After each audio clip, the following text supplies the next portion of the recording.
কাজ করতেছে। আল্লাহ রাসূল এটা বলেছে, ইয়া মাশারাশ শাবাব মান ইসতাতাআ মিনকুম, যে যুব সম্প্রদায়কে আল্লাহ উদ্দেশ্য করে বলতেছে যে হে যুব সম্প্রদায় কি করো, আল্লাহ রাসূল বলতেছে তোমরা কি করো, বিবাহ করো যদি তোমাদের সামর্থ্য থাকে। তখন অভাব অনটন অনেক ছিল, অনেক অভাব অনটন ছিল। দেলমোহর দিবে 100% হতেই হবে, আল্লাহ সৃষ্টি করেছেন, এটা নিয়ম হচ্ছে আল্লাহর। কার নিয়ম? আল্লাহর নিয়মে যখন বয়স হবে তখন তার সঙ্গিনী দরকার হবেই।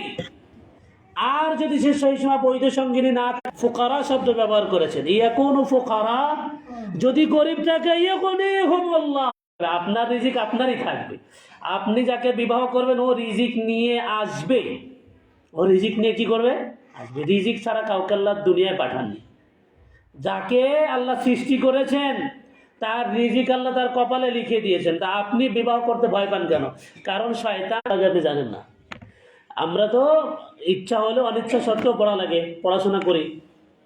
কি বলে, মাস্টার্সে পরীক্ষা দিচ্ছি মাদ্রাসায়, তো হাদিস নিয়েই তো পরীক্ষা দিচ্ছি। তো একজন সাহাবী আর একজন সাহাবীরে কি বলতেছে যে আমি তোমার জন্য ভালো আমল আমি করবো। আমাদের ভিতরে পাল্লা কি নিয়ে? ওর থেকে ভালো বাড়ি, ওর থেকে ভালো বউ, ওর থেকে ভালো ছেলে, ওর থেকে ভালো গাড়ি, এইটা হচ্ছে মেহনতে প্রবেশ করিয়ে দিয়েছে। আর যে এই মেসেজটা মনে রাখবে যে আমি সফল হব কখন, জাহান্নামে না যে জান্নাতে যাব, তার দুনিয়ার জীবন পুঁজিবাজির পিছনে দৌড়াবে না। আল্লাহি, তার মানে এই না সে গরিব থাকবে। আরেকজন সাহাবীর ঘটনা শুনে, নাম ভুলে গেছি, 10 জন সাহাবীর ভ্রাতৃত্ববোধ সৃষ্টি করে খোঁজ নেন গুগল, আগ্রত হয় তা দেখে কি দিয়ে? হাত দিয়ে না পা দিয়ে? চোখ দিয়ে দেখে। আল আইন সৃষ্টি হয়, তাহলে চোখ এবং লজ্জায় স্থান হেফাজত থেকে বিবাহ ছাড়া আর কোনো পদ্ধতি দুনিয়ায় না। আর একটা হচ্ছে রোজা, আরেকটা রোজা। রোজা থাকলে আপনার কি হবে?